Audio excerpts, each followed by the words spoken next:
Minha mãe impediu minha operação no coração aos 17 anos depois de encontrar um médico que a apoiou, mas agora ela precisa de mim porque está doente e em uma cadeira de rodas, e meu coração não a quer. Agora tenho 23 anos e minha mãe está em uma cadeira de rodas. Ela tem me chamado de insensível por não ajudá-la nas tarefas de casa ou fazer recados para ela, e a maioria da minha família ficou do lado dela porque acham que é rancoroso da minha parte. Mas já tomei minha decisão. Não vou continuar interpretando o papel do filho bom, não depois do que ela fez.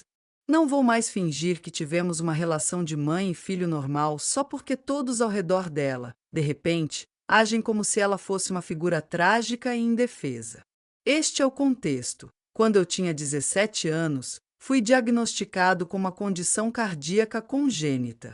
Comecei a ter tonturas constantemente, a ficar sem fôlego sem fazer nada, dores no peito, nem conseguia ir andando até a escola sem parar. 3 cardiologistas diferentes nos disseram que eu precisava de uma cirurgia corretiva dentro de um ano, idealmente em 6 meses. Não era uma possibilidade adiar por muito tempo, era uma contagem regressiva. Minha mãe disse que não, embora não de imediato. No começo disse que precisávamos de uma segunda opinião, o que entendi. Depois foi um terceiro, depois um quarto, e para o quinto médico ela escolheu especificamente alguém que já dizia no YouTube que a medicina ocidental era uma fraude. Esse foi o que disse que eu não precisava de cirurgia e que devia tentar parar de comer certos alimentos. Para que fique claro, porque para minha mãe não ficou muito claro, eu não tinha gases, eu tinha um maldito problema no coração que só se corrigia com cirurgia. Mas minha mãe se agarrou a essa resposta como se fosse a verdade absoluta. De repente era, viu? Só querem ganhar dinheiro com seu corpo. Não se preocupe, vai passar. Bem, não passou. Ela se recusou a assinar os papéis de consentimento. Como eu era menor de idade, precisava do consentimento dos meus pais. Disseram para ela que a condição podia se tornar fatal sem tratamento, e ela simplesmente sorriu e disse que não ia permitir que um hospital abrisse seu filho como se fosse um experimento. E aqui é onde piora ainda mais. O hospital tentou contatar meu pai, embora ele estivesse ausente desde que eu tinha 11 anos, para tentar conseguir a aprovação de outro tutor legal. Ele atendeu uma vez, perguntou quanto custaria e disse que resolvessem sem ele. Minha próxima opção foi buscar por via legal conseguir a operação, mas minha mãe bloqueou todas as tentativas, adiando o processo. Então tive que esperar até fazer 18 anos. Enquanto isso, ela me levou a herbalistas, quiropráticos e até uma senhora que passava cristais no meu peito. Completei 18 em junho e em julho já tinha uma consulta marcada. Em agosto estava em cirurgia. A única razão pela qual pude pagar foi porque o marido da minha orientadora escolar me ajudou a solicitar um empréstimo médico. Mas aí não terminou tudo porque a recuperação foi brutal. Não tive nenhum apoio. Minha mãe continuava dizendo que eu iria me arrepender e se recusou a me levar às consultas de acompanhamento. Eu ia de transporte público aos meus exames enquanto tomava analgésicos.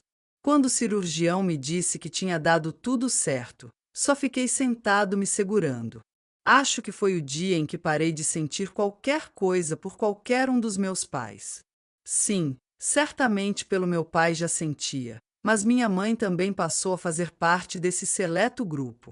Isso foi há alguns anos, e agora o que aconteceu? Minha mãe tem esclerose lateral amiotrófica. Progrediu muito nos últimos 2 anos e agora usa uma cadeira de rodas o tempo todo. Continua morando sozinha na mesma casa onde cresci. A irmã dela costumava ajudar, mas se mudou. Então agora minha mãe me liga sem parar dizendo coisas como você sabe que eu faria isso por você ou como você pode ver sua própria mãe sofrer. Depois começaram as ligações para culpar dirigidas ao resto da família. De repente, eu recebia mensagens de qualquer tipo de pessoa dizendo que eu devia entender como minha mãe se sente. Uma tia até me disse que guardar rancor só me faz mal e isso poderia afetar de novo meu coração. Além de bloquear, não estou guardando rancor, simplesmente não tenho interesse em cuidar dela. Deveria ir fazer um tratamento de cristais como fez comigo quando eu estava morrendo. E não digo isso com rancor. Digo porque se ela acreditava nisso, então deveria funcionar para ela. Mas sim, não me interessa estar por ela. Ela teve todas as oportunidades para me proteger quando precisei e escolheu ativamente não fazer isso. Ignorou tudo que os médicos reais disseram, não decidiu buscar outra resposta porque errou. Buscou a resposta que ela gostava mais. Não é como se tivesse se enganado e depois pedido desculpas. Ela ainda acha que eu não precisava da cirurgia. Ainda diz para as pessoas que os médicos exageraram e talvez seja essa a razão de sua doença ter piorado mais. A única coisa que ouço dela agora é como a vida dela está difícil, como ninguém ajuda ela, como tudo é injusto. Mas quando eu arrastava meu corpo pela escola com uma condição cardíaca e vendo o tempo acabar, para ela interessava mais buscar grupos no Facebook que confirmassem sua opinião. E meu pai nunca mais disse uma palavra. Não ligou para saber se tinha dado certo a cirurgia, não perguntou se eu estava bem, nem sei onde ele mora agora.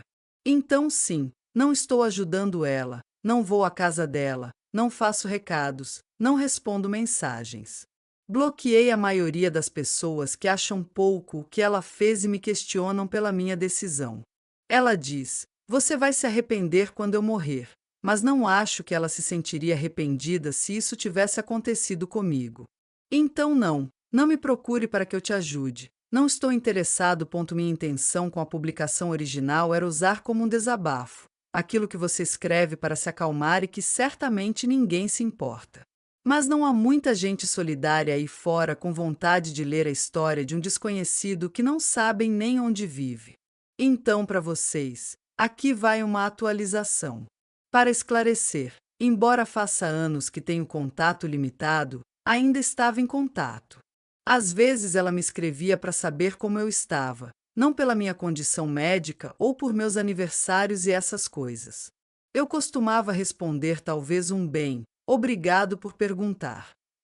Tudo o que sei sobre ela e sua doença é por terceiros, por isso não posso dar detalhes se ela buscou medicina tradicional ou não para a doença dela. De qualquer forma, é uma doença sem cura, pelo que sei. Quero admitir que explodi porque estava cansado de receber mensagens para que eu cuidasse da minha mãe, que eu fosse até a casa dela, ajudasse com algumas coisas, ou até me mudasse com ela. Já que ela tem uma cuidadora meio período, mas não pode estar com minha mãe o tempo todo e o seguro médico dela também não cobre cuidadores 24 horas.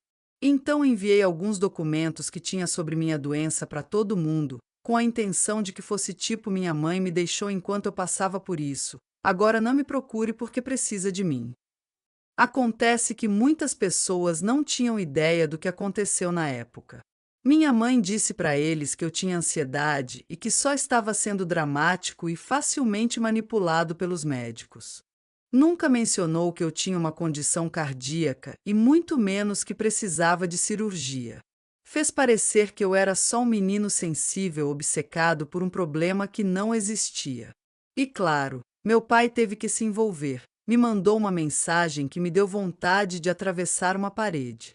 Ele disse, e estou parafraseando: "Você não acha que está se fazendo de vítima com tudo isso?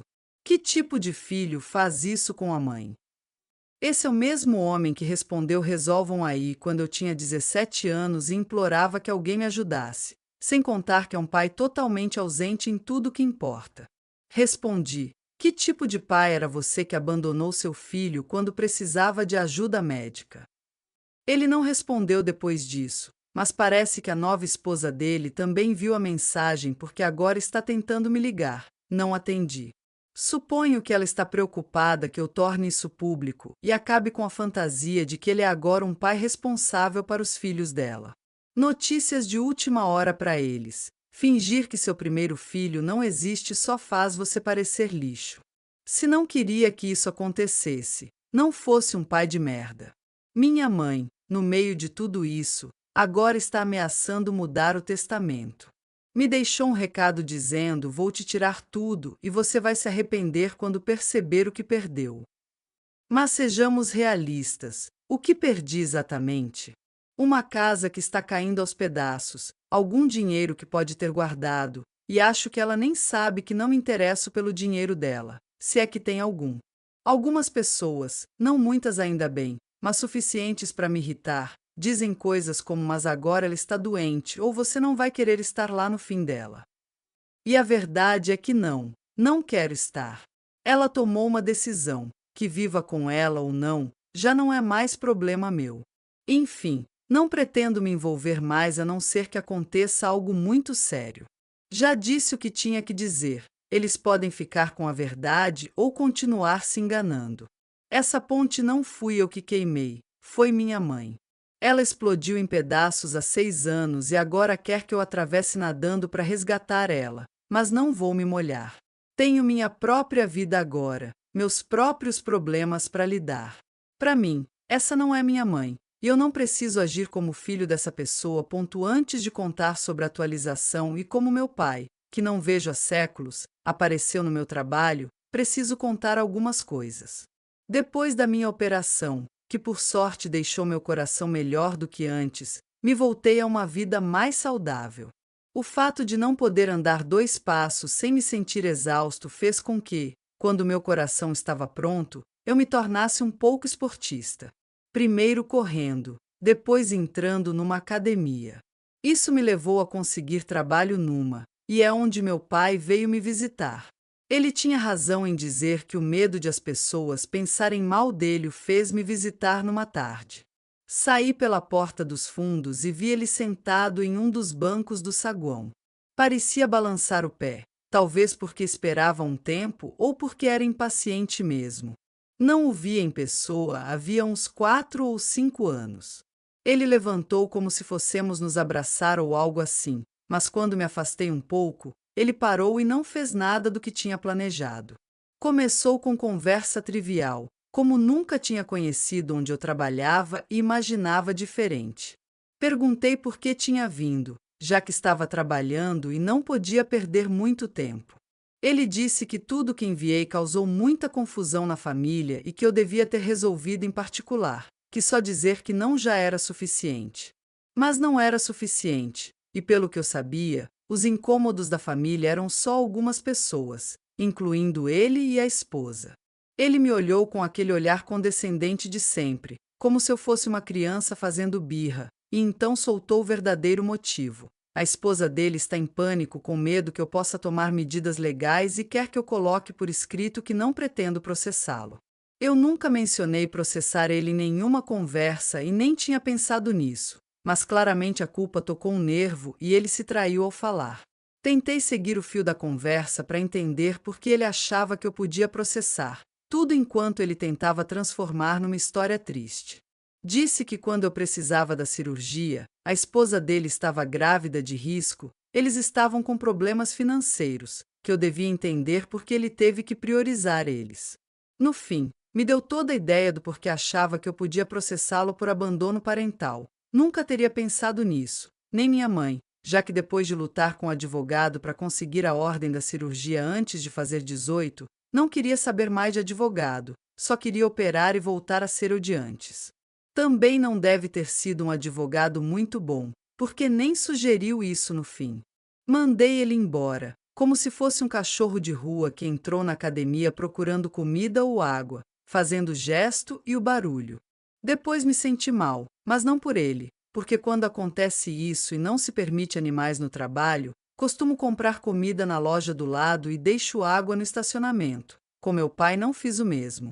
Mais tarde, naquela noite, minha mãe deixou uma mensagem de voz. Deve ter ficado sabendo o que aconteceu porque de repente estava em modo vamos ser razoáveis. Disse que queria conversar porque tinha uma ideia que poderia beneficiar nós dois. Não respondi, mas ouvi a mensagem 2 vezes porque não acreditava no que estava ouvindo. Quer me dar a casa dela, essa é a proposta. Diz que está pensando em me transferir a escritura antes do tempo para eu ter algo por tudo que passei. Mas claro, tem uma armadilha. Quer que eu me mude com ela ou pelo menos seja cuidador em tempo integral. Assim os dois poderiam curar e seguir em frente. Mas isso não é uma proposta. Não beneficia nós dois. É uma armadilha. Não é o compactador de lixo e ela quer que eu entre sabendo o que é.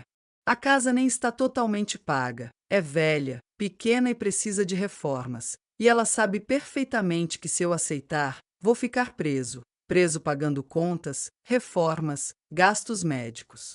Ela não quer consertar nada, quer voltar a ter o controle, quer que eu precise dela para poder transformar essa necessidade em culpa. E talvez tenha medo de que ninguém mais vá cuidar dela, mas isso não é meu problema. Faço 3 anos de terapia e uma das primeiras coisas que meu terapeuta disse foi que o fato de alguém se arrepender não significa que você deva perdão, especialmente quando esse arrependimento só aparece quando a pessoa precisa de algo. Posso dizer que ao menos tudo que pago de terapia tem alguma utilidade. Então não me interessa a casa dela. Não quero ser enfermeiro nem colega de quarto e definitivamente não me interessa ajudar ela a parecer uma boa pessoa enquanto segue com as mesmas manipulações de sempre. Você não se torna uma pessoa boa ou vítima só porque está numa cadeira de rodas. Isso se conquista sendo uma boa pessoa ao longo dos anos, não comprando pessoas com uma casa. E sei que alguns vão ler isso e dizer, mas é sua mãe, porque já recebi esses comentários. Mas de mãe ela não tem nada. Quanto ao processo, certamente a ideia ficou na minha cabeça graças ao meu pai. Tenho que refletir se vou seguir com isso ou deixar tudo para trás. Eu sabia que algo ia acontecer quando não respondi à armadilha da casa. Minha mãe enviou a polícia à porta da minha casa para um controle de bem-estar. Disseram que alguém tinha feito um relatório aos serviços de proteção ao adulto alegando que eu estava negligenciando uma pessoa vulnerável, minha mãe, e que ela não tinha ninguém mais para ajudar. Mas minha mãe não mora aqui e nem está sob meus cuidados. Mas a denúncia foi anônima e eles tinham que checar, embora eu tenha certeza de quem ligou. E claramente ficaram confusos quando expliquei que nem moro com ela, não moro faz anos, e que legalmente não sou responsável pelo cuidado dela. Ainda assim, disseram que o caso seguiria o processo normal e que uma assistente social viria falar comigo. Achei ridículo. Mas é assim que se desperdiça o dinheiro do contribuinte. Falei, tragam ela, não tenho nada a esconder. A assistente social veio alguns dias depois, fez umas perguntas, no fim disse que iriam encerrar o caso. Dias depois, recebi uma ligação da enfermeira dela, melhor dizendo, ex-enfermeira. Parece que a mulher pediu demissão e, como minha mãe sempre falava de mim, ligou para contar. Essa enfermeira foi a quarta em 6 meses a sair, e a agência nem sabe se vai conseguir outra para substituir. Depois disso, foi uma mensagem de voz atrás da outra. Primeiro disse que me perdoava, depois que eu era cruel, depois chorou porque ninguém gosta dela. Ela tem macacos voadores que me atacaram por ser um filho ruim, mas você acha que algum deles foi cuidar dela? E se isso não fosse suficiente, dias atrás recebi mensagem no Instagram de alguém que não conhecia, um menino jovem, parecia menor de idade pela foto. E a mensagem era simples: Oi, acho que somos parentes. Descobri que é filho do meu pai, meu meio-irmão. Nunca tinha conhecido ele, para ser honesto. Ele disse que alguém mandou minha postagem do Reddit, não disse quem, provavelmente outro parente. Enfim, ele achou, leu tudo e quis conversar. Disse que nunca soube que o pai dele tinha outro filho até pouco tempo atrás. Disse que lamenta tudo que passei e que esperava pelo menos que eu aceitasse cumprimentar ele. Fiquei pensando nessa mensagem horas e não respondi. Parte de mim ficou irritada que ele me procurou. Sei que não é culpa dele, mas às vezes a cabeça não pensa direito. Por que agora? Por que comigo? Por que tenho que carregar toda essa bagunça só porque 2 adultos egoístas decidiram ter filhos e mentir sobre tudo? Mas também não consegui bloquear ele. Não foi ele quem me machucou. Não foi ele quem recusou assinar o consentimento enquanto meu corpo piorava. Ele é só um garoto que teve o azar de compartilhar o pai comigo e que agora está fazendo a coisa certa. Conversei com meu terapeuta sobre isso. Ele não me deu resposta direta, claro, mas disse algo que ficou. Só você pode dar o significado necessário para isso. Para que, se permitir entrar na sua vida, seja abrir uma ferida ou finalmente curar uma. Depois tem o processo. Não tive muito tempo para pensar, mas ele está lá. Tenho pesquisado no Reddit e na internet em geral e poderia processar, ao menos para recuperar o dinheiro do empréstimo que ainda pago. Meu pai, não me importaria de processar, ele merece por muita coisa. Mas minha mãe, pode me chamar de mole ou o que for, mas eu me sentiria mal de processar alguém que provavelmente nem chega ao fim do julgamento. Que também merece, mas a situação dela já é castigo suficiente. Quando penso, imagino que seriam os comentários me atacando, porque se não quero cuidar dela agora, processar faria de mim o filho do demônio praticamente. Não que isso mude minha decisão, só acho curioso. Finalmente conheci ele. Depois de uma semana trocando mensagens e processando na terapia, aceitei conhecer meu meio-irmão pessoalmente. Sinceramente, não sabia o que esperar e a situação me dava um pouco de medo, mas não somos muito parecidos, e não digo no físico, embora tenhamos alguns traços do nosso pai, mas no jeito de ser. O menino sentou ao meu lado com um milkshake na mão e disse: "Olha, você não me deve nada, só queria te conhecer." Tem 17 anos, é calado, mas muito consciente. Disse que a mãe dele e meu pai falaram de mim há pouco, quando tudo começou, mas sem detalhes, só que era complicado. Depois, alguém da família, ele não quis dizer quem, enviou minha postagem do Reddit e as provas médicas que mandei. Disse que ficou muito impactado e não parava de pensar, que ficou doente ao ler o que nosso pai tinha feito e pior ainda por saber que esconderam isso dele. Conversamos quase 2 horas, de tudo. Ele disse que não podia imaginar como nosso pai pôde abandonar alguém assim. Eu disse para não fazer disso problema dele, que nada disso era culpa dele, que não esperava que ele escolhesse lados nem carregasse culpa de outros. Mas honestamente me senti muito bem com meu meio-irmão. Quando voltei para casa, tinha 12 chamadas perdidas do meu pai. O menino contou para a mãe sobre o encontro e ela contou para o meu pai. Meu pai está convencido de que estou tentando virar o filho dele contra ele e arruinar a vida dele com a nova família. Diz que ele é inocente, que não deveria machucar ele com tudo isso e que eu não devia ter respondido. Não me importo se ele está bravo. Quanto à minha mãe, está descontrolada. A nova cuidadora dela acabou de pedir demissão depois de poucas semanas. A agência marcou ela como de alto risco por abuso verbal e agora tem problema para conseguir outra cuidadora. Já tomei a decisão sobre o processo e, como disse, vou processar meu pai. Mantenho o que falei e, além disso, consultei um advogado de verdade, não só da internet, e minhas chances de processar minha mãe são baixas. Apesar de ela ter se recusado a assinar minha operação e buscado tratamentos, ela facilmente pode argumentar que por crença não aceitava cirurgia, tipo quem recusa transfusão por religião. Sim, é absurdo, mas pode ser aceito em tribunal. Com meu pai, sim, porque basicamente se isentou quando tinha responsabilidade por ser meu pai e eu menor, então vamos com isso. Mas pode levar meses ou anos até o veredicto, então não vou prender a respiração aqui. Hoje falei com meu terapeuta sobre meu encontro. Foi tema das últimas sessões. Provavelmente vou continuar falando com meu meio-irmão. Parece um bom garoto. Tenho bastante para contar, mas quero resumir. O motivo é que não tenho vontade de escrever aqui. Não vou mentir. Faço porque sinto que devo, mas sinceramente, depois de quase 2 anos, já tinha deixado isso um pouco para trás. Minha mãe faleceu, talvez há 2 meses, talvez 3, nem fiz a conta exata. Não fui ao funeral dela, e muita gente respeitou isso.